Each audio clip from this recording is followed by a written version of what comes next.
We end this hour with the moving story of one woman who battled to save her brothers during Hurricane Ian.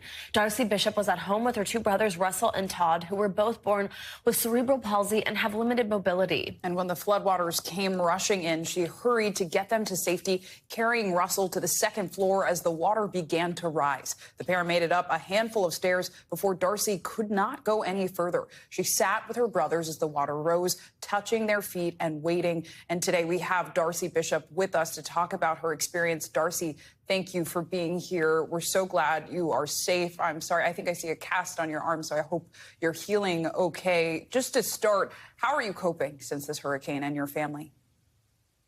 It's just overwhelming. It's just, it's not very hard to talk about.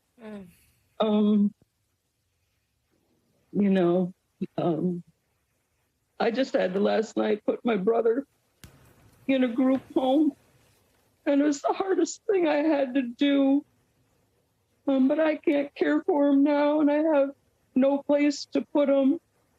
There's just nothing out there available. I broke my hand just here trying to care for him now, and with my knee surgery and stuff. It's just overwhelming. Absolutely, that's understandable. Yeah, Darcy, I know you had just had knee replacement surgery when you were, of course, trying to physically help your brothers to safety. I also know that you've given up a lot in your life to care for your brothers, so I know you are doing everything you absolutely can for the both of them. Just tell us a little bit about what was going through your mind as the water started coming into your house and how you did come up with this plan to get everyone to safety. There really was no plan. My first thought was just to try to get them in the car.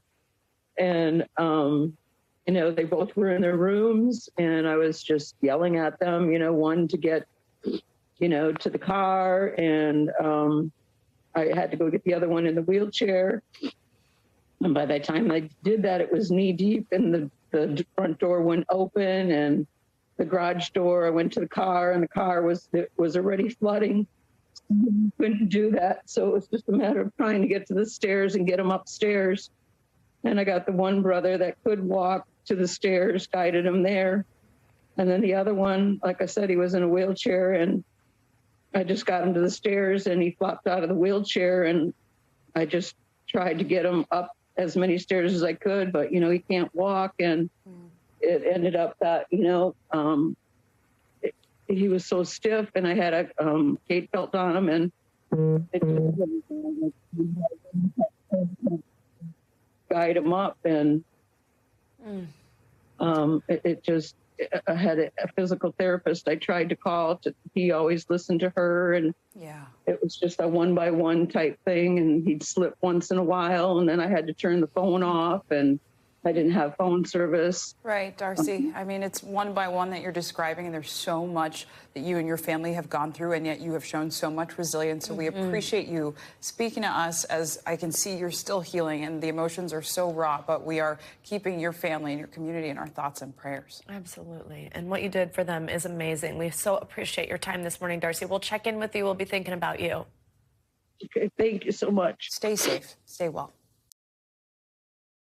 Thanks for watching our YouTube channel. Follow today's top stories and breaking news by downloading the NBC News app.